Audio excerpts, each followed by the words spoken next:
Hi, my name is Gigi and I'm from Illinois. Before I continue, please like and subscribe. Ever since I can remember, I have loved cars. I guess it's because my dad is a professional racer. I grew up hanging out with him at the racetrack and his pit crew always treated me like one of their own. Don't get me wrong, I'm totally a girly girl. I love to do makeup, get my nails done, shop for the latest trends, and post selfies on Instagram. But given the choice between a hairbrush and a socket wrench, well, you can't fix a car with a hairbrush. The year I turned 16, my dad was in a terrible accident while racing. It was so hard for my mom to see him in the hospital, but I did the best I could to help by keeping my little brother and sister in line while she was visiting him. I cooked and cleaned, and sure, I hated it, but I had been raised with a pit crew mentality. Everyone pitches in. I missed my dad, and I couldn't wait for things to get back to normal. At night, I would watch NASCAR videos on my phone under the covers, dreaming of the day that it would be me driving. One day at school, our mechanics teacher said he was offering extra credit for anyone who wanted to work on fixing up an old car after class. My arm practically came out of my socket as I raised it to volunteer. The boy sitting next to me sneered. "But you're just a girl."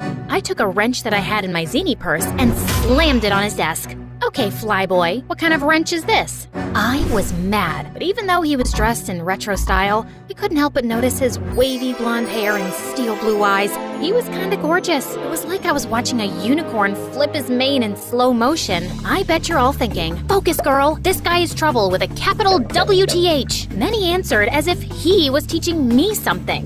"Torque wrench. I can show you how to use it if you need a lesson." Oh no, he didn't. The only lesson to learn here is how to get up from the floor when I knock you out. The whole class laughed at him. He pushed his chair back and got in my face. Are we gonna fight? The class started cheering. Did they really want to see me fight this gorgeous, annoying unicorn? Hold on, was this guy my nemesis? Smart, gorgeous, and into cars, just like me? The teacher stepped in front of me before anything could happen while he stormed out of class. I was sent to the office, and he got away. So unfair, right? As I was sitting in the office waiting, I spied him on the football field through the office window. His hood was up, but I knew it was him. I saw him hand another boy a small package in exchange for money. I had no idea what he was up to. I only knew that this is my school, and I had to protect it from bad guys doing shady things. "Since you're an honor student, I'm letting you leave this time, but I don't want any more messes, and I will talk to Diego about this later." I thought if the principal wasn't going to take this seriously, I was going to figure out what this guy was really up to. After my next class, I was talking to some cute boys about our favorite subject, NASCAR, and they invited me to go dune buggy racing with them that weekend. Diego must have heard as he walked by. "Dune buggy? I guess you can't drive a real car." I followed him to confront him about his rude comment and saw him walk off alone to a lunchroom table. He took a half-eaten apple out of his pocket and started eating it. I stopped myself from gagging at the thought of eating what looked like something you would find in the trash. Gross. I needed to let him know that I was watching his every move, so I walked by him and gave him a dirty look. "What's the matter? Couldn't afford a whole apple?" He stood up, and I thought, this is it. I'm gonna wrestle him to the ground and search his pockets for evidence. Just then, my friends walked up to me, congratulating me for standing up to this bully earlier. But before they even noticed he was there, he put his hood over his head and darted away. "We heard what you did, girl." Chalk went up for girl power. Girls can do anything. I was loving all the positive attention. I was, after all, the hero of this story. But I couldn't believe he didn't challenge me. I expected more of a fight from my mortal enemy. I was thinking that was the end of it. But the next day, I saw him leaning on a locker and talking to another boy and whispering. As soon as they saw me, they stopped and walked in the opposite direction. My spidey senses were tingling. After school, I waited, hiding under the bleachers to follow him home. I had to see for myself what the deal was. My phone rang, startling me, and I nearly jumped out of my skin. It was my mom. I whispered so that I wouldn't give away my hiding spot. "Hi, Mom. I'm kind of busy right now." She asked me to pick up groceries on my way home.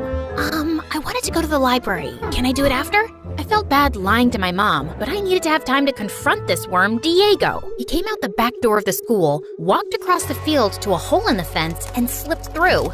"Gotta go. Love you." I followed him, and as I hid from sight, I saw him walk up to this small, broken-down house. 3 little boys came running out to hug him. It was the first time he smiled all day. Hi, guys. Come on, let's get you into the house before. Just then, a loud car pulled up to the house, and Diego hurried the kids inside for safety. A very large, scary man leaned out of the window and just stared at Diego. Diego was clearly intimidated by this man. He dove into the house like he was trying out for the swim team. The car spun its wheels, screeching so loudly I had to cover my ears, and it took off down the street. But before it left, I managed to take a picture of the license plate. I knew he was up to no good, and now I had the proof. The next day after school, I waited for Diego again, but this time, I stopped him before he ducked through the gate. What are you doing here? What's going on? Are you breaking the law? Because we don't tolerate that in this school. I mean it, Diego.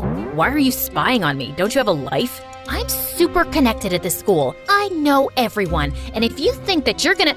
Okay, fine. I'll tell you, but just to get you off my back.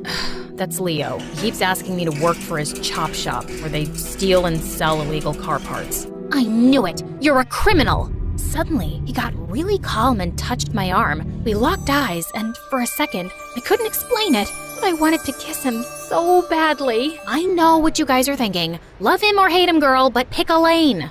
No, my dad worked for him as a mechanic, but when he found out that Leo was a criminal, he quit. And now he harasses my family all the time because he knows we're poor, but I always say no. My dad raised me better than that. My mouth fell open like the Grand Canyon. I guess I never thought about him having good parents. I felt like the crumbs in the bottom of a toaster. I wish I could take back all the mean things I said, but instead, I kissed him. Yeah, I was as shocked as you were, and I was the one doing it. Are you crazy? First you embarrass me in class, then you follow me around like TMZ, and now you want to be my girlfriend? A girlfriend? Slow down there, Flash. It was just a kiss. No, this is a kiss. He kissed me back, and after a second, he shot me a shy smile. But then I remembered why I was there. Hey, you're trying to distract me. Did it work? Never mind that. What was all that sneaking around school, handing people mysterious bags? If I didn't know any better, I'd say you were obsessed with me. You wish. Now answer the question. If you must know,